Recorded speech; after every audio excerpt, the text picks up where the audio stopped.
Stormy, thanks for being here. Certainly appreciate it. Yes, sir. Good morning. Good morning.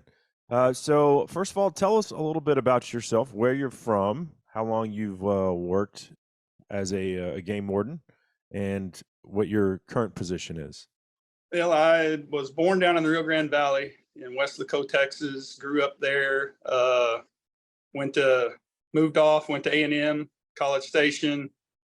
Kicked around. Worked some ranching jobs, some farming jobs for 4 or 5 years, maybe 5 or 6 years after graduation. I kind of played around for a while, and then applied for the Game Warden Academy, and became a game warden in 2005, and was stationed down in Jim Wells County, Alice, pretty deep South Texas, close to home, but not too close. And have been a game warden now for going on 19 years. And currently I work at headquarters as the assistant commander of wildlife enforcement. So basically anything that has to do with, fur, fin, or feather. Well, not so much fin. We'll leave out the fin. Uh-huh. We have a fisheries branch that handles both saltwater and inland fisheries law. But I'm kind of a regulations guy. Work on statute and regulation, and kind of liaise with our wildlife division on basically terrestrial wildlife related issues. Okay. I see a European mount behind you. Is that a buck that you shot? No, those are, let's see, jog my memory. There's nice The brow first, tines on that one. the first road hunting case I ever made. Oh, wow. Anything I've shot myself is at home. Yeah. Maybe the top one actually is a pretty cool story. I don't know. I guess you can kind of see it. Yeah.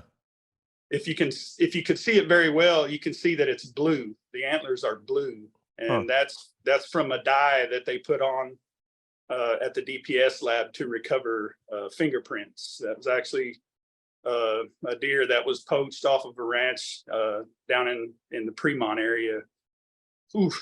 Probably 2006 or 7. They actually jumped that guy in the pasture, and didn't find the deer. They called me, and I got out there and followed his tracks to the deer. And the cool part of that story is that they had evidently he'd gone off half cocked and didn't have a knife, and the deer was too heavy for him to drag. So he gutted the deer with the lid from an Altoids can. So that metal lid, he broke and bent it until there was a sharp enough edge. I think there's something to that. I prefer my poachers to have good breath. Yeah, well, it's you got to give him credit for ingenuity anyway. But never was able to ID that guy, so that one's there as just kind of a reminder of a cool story. But did the whole shebang with sending the antlers and any other evidence I could find for fingerprints, and they were able to lift prints off of the horns, but they didn't match anything on file. So the guy wasn't a hardened criminal, so he'd never been arrested and didn't have any fingerprints on file. Interesting. Well, what I wanted to discuss today, obviously, is SB 1236. For me, this is something that I kind of heard about maybe a month ago, maybe 6 weeks ago. Might not even been that, probably a month. I started getting messages from followers, or a couple emails from listeners, and they were concerned that at the time this would affect their counties. And it was, I don't know, a handful of counties in South Texas and a few in the Texas Panhandle. And I was thinking, when I saw, what the proposal was, which was to restrict the take of, or the firing of a rifle, of a bow, or a shotgun with a slug from river banks.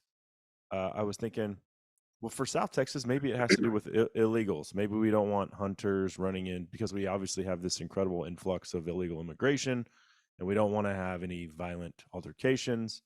But then the Panhandle didn't make sense. So right. I don't know, when did you personally become aware that this was going on?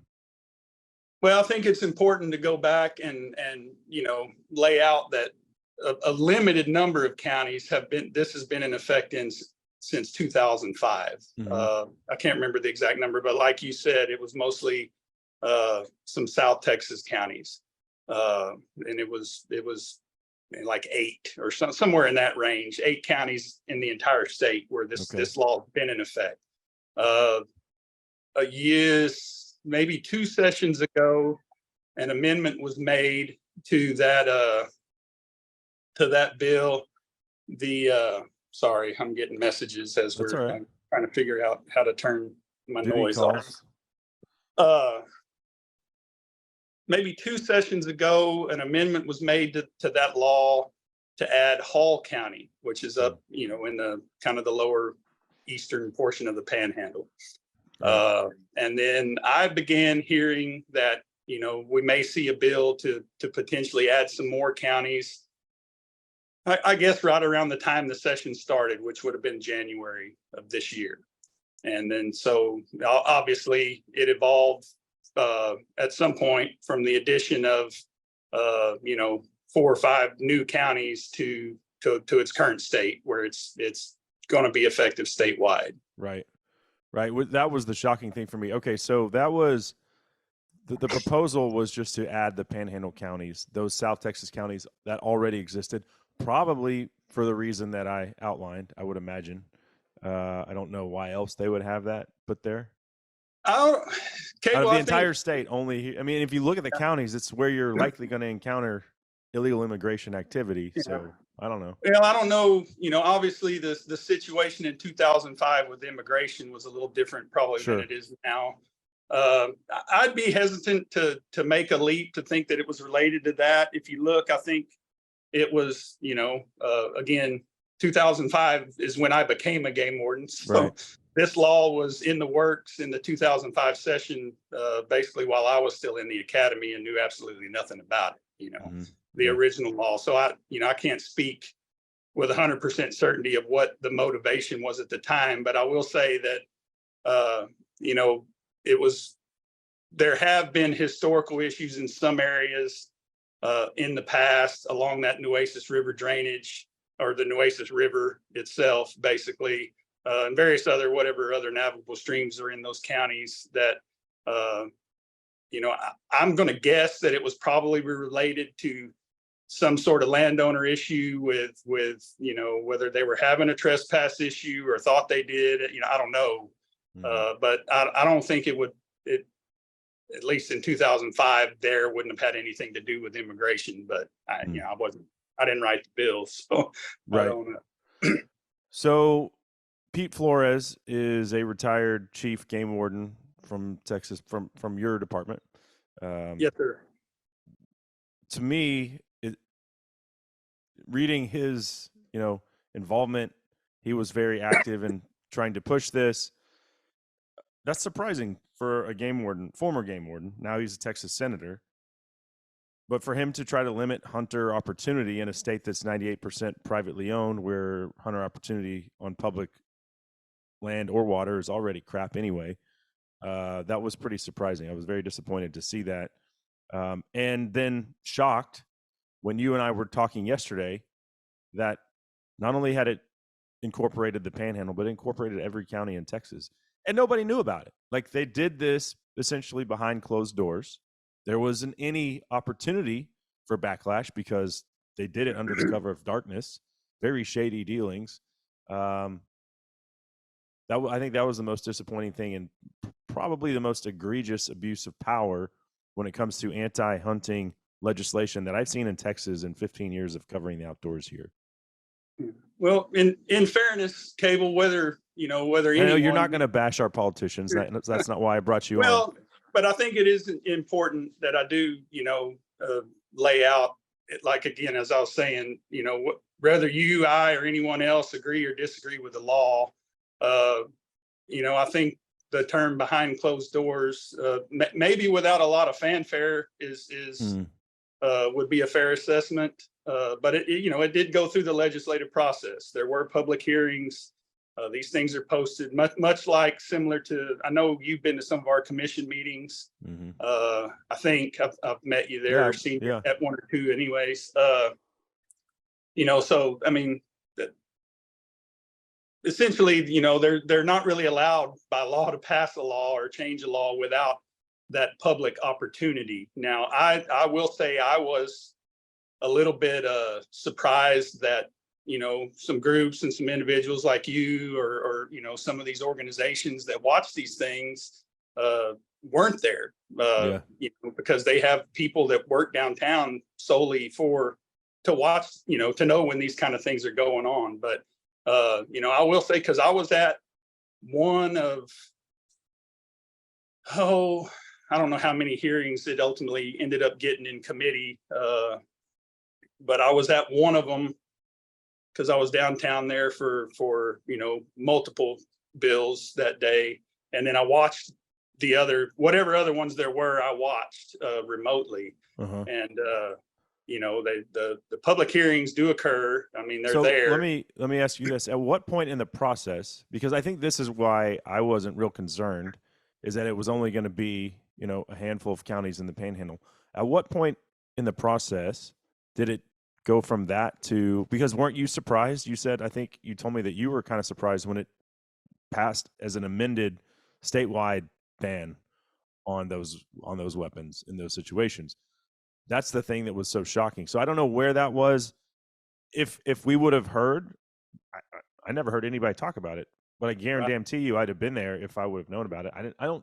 Nobody knew about it. Yeah. So somewhere there was a disconnect. I was surprised, I guess is a fair way to say that no one was there, to speak against it. Do you recall when it shifted though from the Panhandle? We're going to add those to no. Let's make it statewide.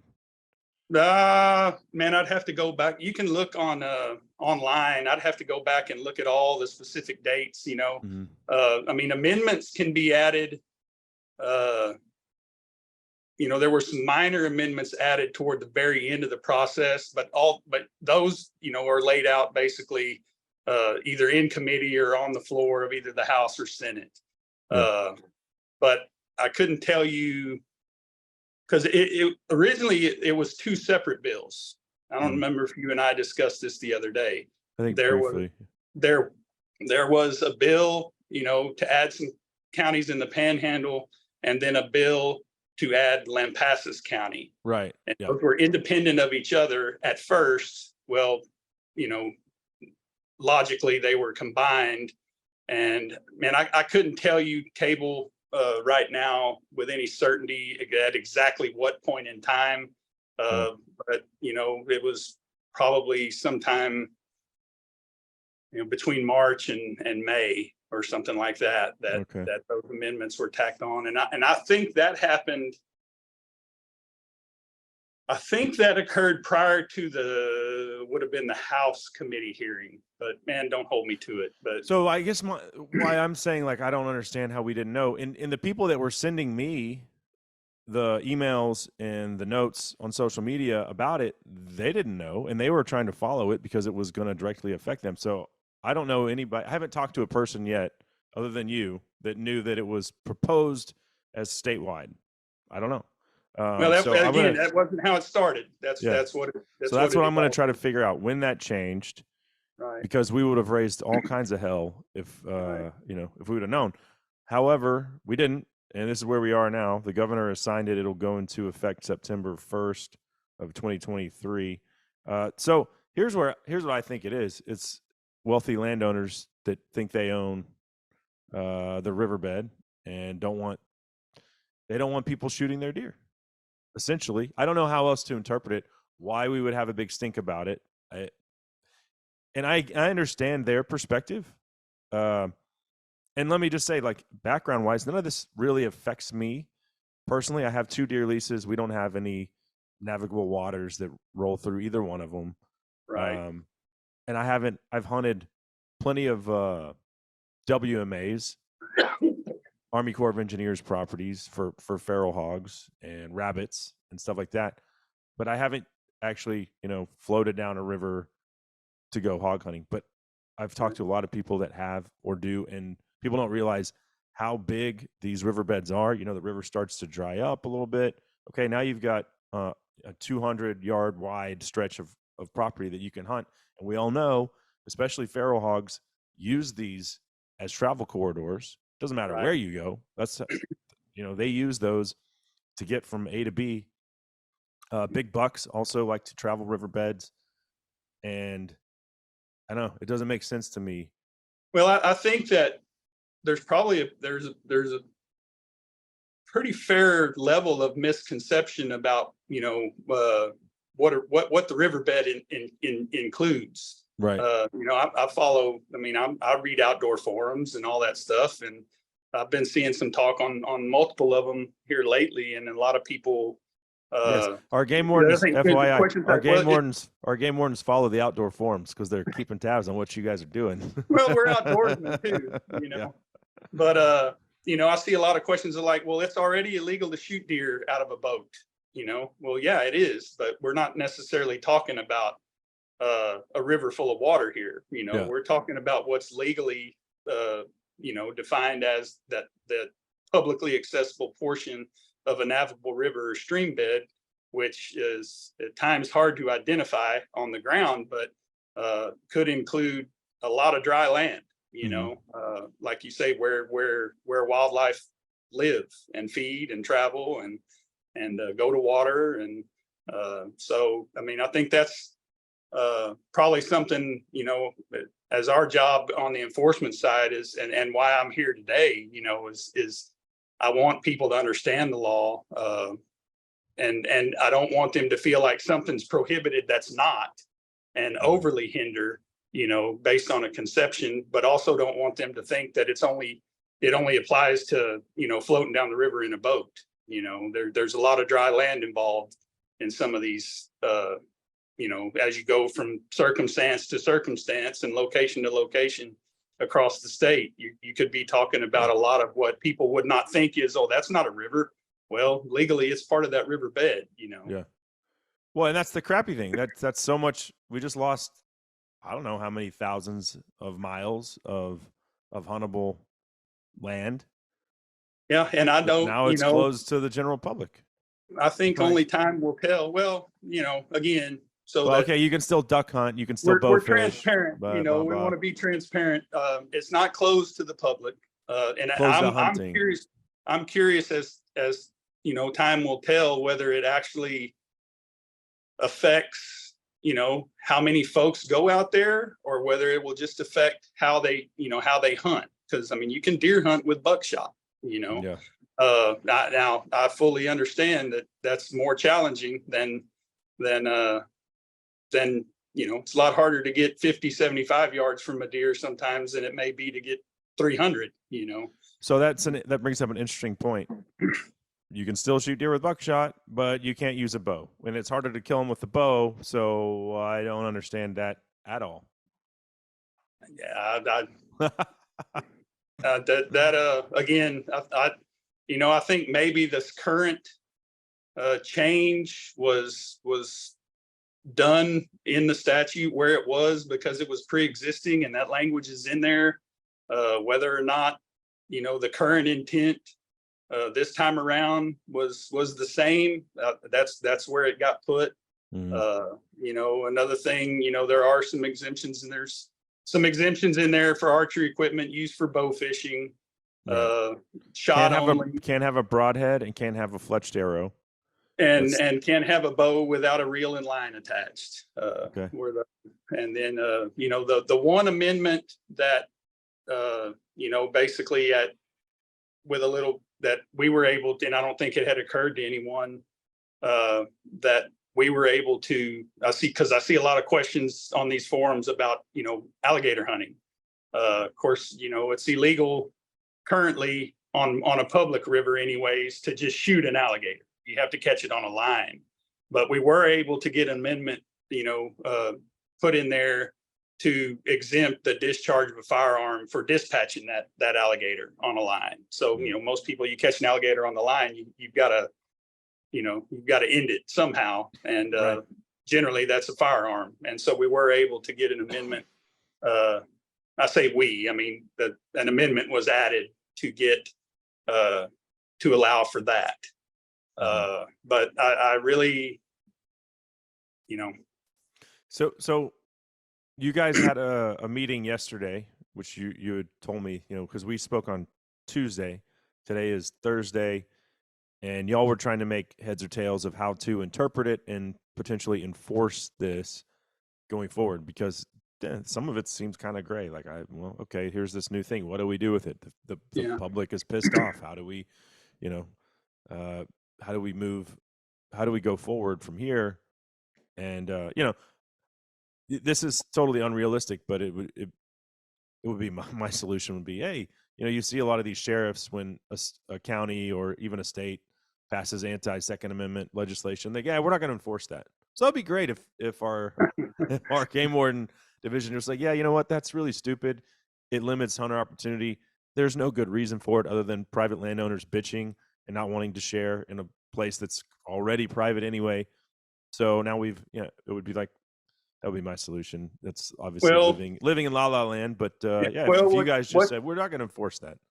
Well, what you'll find when sheriffs or city police departments and other state Texas or state licensed police officers or law enforcement agencies make that statement, they're generally referring to a federal law that they are going to choose not to enforce, whether it's like you mentioned, some of the firearms related stuff, whether it's medicinal marijuana or recreational marijuana use. It's still illegal federally to possess marijuana. Right. But whole states, like, I won't name them, but have just said, hey, we're not going to enforce that. It's not illegal at the state level anymore. So you'll find where that separation occurs is the difference between federal and state law. At the state level, we are duly sworn, and we have oversight by both the legislature, the governor's office, the Texas Commission on Law Enforcement. We don't really get to just lay out a blanket statement saying we're not going to enforce this state law. Yeah. Well, you don't obviously don't want to end your career prematurely either. So I understand that component. I don't know. It's a tough deal. And one that, like I said, blindsided the entire community. I will figure out at what point that amendment was changed to incorporate the entire state. There's a lot of angry hunters out there, and I think for good reason. So I don't know. We'll see how this goes moving forward. I don't see how it benefits. Here's the biggest issue for me is that we have this hunting community. The people on private lands hunt, the people on public lands hunt. All this does, in my opinion, is take these two groups, and we'll just call them the haves and have-nots right now. And it just widens the gap between the haves and have-nots, because you just took all of this land that the have-nots had access to for rifle, shotgun, bow, and now they don't. And to me, that I don't understand it unless it's just landowners being greedy. Yeah. Well, and I can tell you, game wardens in the field, not so much of me anymore. I haven't, been a real game warden out traipsing around in the brush for about 8 years now. But, we whether it's related to this or whether it's related to straight up, access disputes between family members on undivided land or these, riverbeds related issues. I mean, we've been responding over time to prior to this even, where on a trespass related issue, and I mean, we're right in the middle of those, whether we want to be or not, and it's often difficult to sort it out, and a lot of times, it's just kind of a reference to what you're talking about. There will be conflict, and we're going to be stuck in the middle of it trying to sort it out right along with everybody else. But I think that's unavoidable. Like that is what it is. Right. No, I mean, I guess maybe I'm not doing a very good job, but that's the exact point that I'm trying to make, And that's not unique to, I mean, you have the same deal on, national forests that border ranches in other states. That's not unique to Texas. You're always going to have those issues. So I don't know. Very disappointing. I do want to be very clear, though. This had nothing to do with Texas Parks and Wildlife. Didn't have anything to do with our Game Warden Division. You guys just enforce the law. You don't make the law. And Texas Parks and Wildlife essentially had nothing to do with this. This was our state politicians that put the wheels in motion on this thing and got it passed. So they're the ones who, if you're pissed, you need to point the finger at them. I do appreciate the time, Stormy. Thank you so much for making yourself available. And I'm a fan of you guys. Always have been. I know you get a bad rap, but you're not out there trying to make life miserable for people. You're just trying to enforce the law. So we support you guys. Thanks for making time for us, and we'll certainly monitor this thing as it moves forward. I don't know if there's anything we can do, but we'll at least raise awareness about it and see if we can potentially change it. Maybe in the next session, if we raise enough hell. So, anytime. I'm always willing to try to provide some info if needed. Yeah. Well, thank you very much for the clarity. We appreciate it. All right, sir. Have a good one.